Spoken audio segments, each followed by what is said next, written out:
ಮೈಸೂರಿನ ಹೃದಯ ಭಾಗದಲ್ಲಿರುವ ಡಾಕ್ಟರ್ ರಾಜ್ಕುಮಾರ್ ರಸ್ತೆಯ ಮುಖ್ಯ ರಸ್ತೆಯಲ್ಲಿ ಇಂದು ಮಧ್ಯಾಹ್ನ 3:30ಕ್ಕೆ ಇದ್ದಕ್ಕಿದ್ದಂತೆ ನೀರಿನ ಪೈಪ್ ಒಡೆದು ಸುಮಾರು ಲೆಕ್ಕವಿಲ್ಲದಷ್ಟು ಭಾರೀ ಗಾತ್ರದ ನೀರು ಪೋಲಾಗುತ್ತಿರುವುದನ್ನು ಕಂಡ ಸಾರ್ವಜನಿಕರು ನಮಗೆ ಕರೆ ಮಾಡಿ ನಮ್ಮ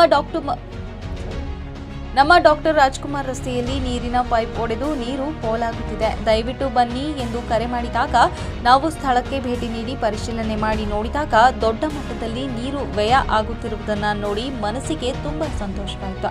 ಆದ್ದರಿಂದ ಈ ಕೂಡಲೇ ಸಂಬಂಧಪಟ್ಟ ಅಧಿಕಾರಿಗಳು ಜಾಗೃತರಾಗಿ ಪೋಲಾಗುತ್ತಿರುವ ನೀರನ್ನು ನಿಲ್ಲಿಸಬೇಕು ಎಂದು ಮೈಸೂರು ಹೃದಯವಂತ ಕನ್ನಡಿಗರ ಬಳಗದ ಸಂಸ್ಥಾಪಕ ರಾಜ್ಯಾಧ್ಯಕ್ಷರು ಡಿಪಿಕೆ ಪರಮೇಶ್ ಅವರು ಈ ಮೂಲಕ ಮನವಿ ಮಾಡಿದ್ದಾರೆ. ಇದೇ ಸಂದರ್ಭದಲ್ಲಿ ಬಳಗದ ಸದಸ್ಯರಾದ ಮಹೇಶ್ ಹಾಗೂ ಸ್ಥಳೀಯರು ಉಪಸ್ಥಿತರಿದ್ದರು.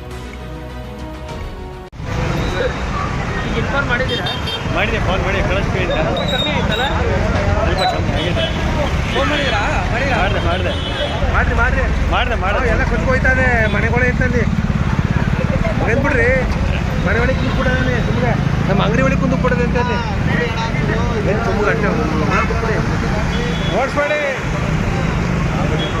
ನಿಲ್ಲಿಸ್ಬಿಡಿ, ಓಡಿಸ್ಬೇಡಿ. ಎಷ್ಟೊತ್ತಲ್ಲಿ ಹೊಡೆದಾಗಿರೋದು ನೀರು ಹೆವಿಯಾಗಿ ನನಗೆ ಕಳಿಸಿ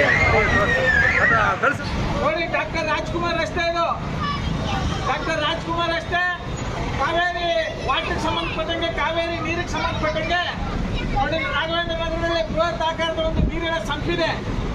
ಆ ಸಂಪಿನ ಅವ್ಯವಸ್ಥೆ ಆಗಿರೋದ್ರಿಂದ ನೀರಿನ ಪೈಪ್ ಒಡೆದು ನೀರು ಸುಮಾರು ಲೆಕ್ಕವಿಲ್ಲದಷ್ಟು ಲಕ್ಷಗಟ್ಟಲೆ ನೀರು ಪೋಲಾಗಿ ವಾಹನ ಸವಾರರಿಗೆ, ಪಾದಚಾರಿಗಳಿಗೆ ಮತ್ತೆ ಸಾರ್ವಜನಿಕರಿಗೆ ತುಂಬಾ ತೊಂದರೆಯಾಗಿದೆ. ನೋಡಿ, ಎಲ್ಲ ಕಲ್ಲೆಲ್ಲ ಹೋಗಿದೆ, ರೋಡೆಲ್ಲ ಹೋಯ್ತು, ಮತ್ತೆ ರೋಡ್ ಮಾಡಿಕೊಟ್ಟಿದ್ದು.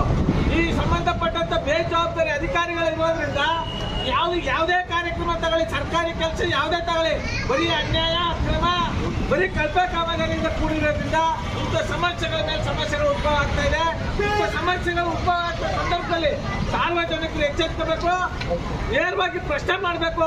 ಆ ಪ್ರಶ್ನೆ ಮಾಡದೇ ಇರೋದ್ರಿಂದ ಇವತ್ತು ಈ ಸಮಸ್ಯೆಗಳು ಉದ್ಭವ ಆಗ್ತಿದೆ ಅಂತ ನಮ್ಮ ಮೈಸೂರು ಹೃದಯವಂತ ಕನ್ನಡಿಗರ ಬಳಗದಿಂದ ಉಗ್ರವಾಗಿ ಖಂಡಿಸುವುದರ ಮೂಲಕ ನಮ್ಮ ಆಕ್ರೋಶವನ್ನು ಹೊರಹಾಕ್ತಾರೆ. ಈ ಕೂಡಲೇ ಈ ಕಾವೇರಿ ವಾಟರ್ಗೆ ಸಂಬಂಧಪಟ್ಟಂಗೆ ಮತ್ತೆ ಏನು ರಾಘವೇಂದ್ರ ನಗರದಲ್ಲಿ ಬೃಹತ್ ಆಕಾರದ ಸಂಪ್ ಕಟ್ಟಿದ್ರಿ, ಅದನ್ನ ವ್ಯವಸ್ಥಿತವಾಗಿ, ಪೂರ್ವಚಿತವಾಗಿ, ಕಾನೂನುಬದ್ಧವಾಗಿ, ಉತ್ತಮವಾದಂಥ ಗುಣಮಟ್ಟದಲ್ಲಿ ಅದನ್ನ ವ್ಯವಸ್ಥಾಪಕರಾಗಲಿ, ಅದು ಯಾಕೆ ಸಂಬಂಧಪಟ್ಟಂತ ವಾಣಿ ವಿಲಾಸದವರು ಜವಾಬ್ದಾರಿಯುತವಾಗಿ ಕಾರ್ಯನಿರ್ವಹಿಸಬೇಕು ಅಂತ ಹೇಳ್ತಾ ನಾನು ಮಾತಾ ಸಮರ್ಪಿಸ್ತಾ ಇದ್ದೀನಿ. ಕನ್ನಡ ಮಾತಿಗೆ, ಚಾಮುಂಡೇಶ್ವರಿಗೆ, ಭ್ರಷ್ಟ ಅಧಿಕಾರಿಗಳಿಗೆ, ಕಲ್ಪ ಕಾಮಗಾರಿಗೆ, ಭ್ರಷ್ಟ ಅಧಿಕಾರಿಗಳಿಗೆ, ಕಲ್ಪ ಕಾಮಗಾರಿಗೆ ಬೇಕೇ ಬೇಕು, ಬೇಕೇ ಬೇಕು. ಎಲ್ಲಿ ತನಕ ಹೋರಾಟ, ಎಲ್ಲಿ ತನಕ ಹೋರಾಟ ಅಷ್ಟೇಳಿ ನಮ್ಮ ಆಕ್ರೋಶವನ್ನ ನಿಮ್ಗೆ ಎಚ್ಚರಿಕೆ ನೀಡುವುದರ ಮೂಲಕ ನಮ್ಮ ಆಕ್ರೋಶವನ್ನು ಹೊರ ಹಾಕ್ತಾ ಇದ್ದೇವೆ. ಜೈ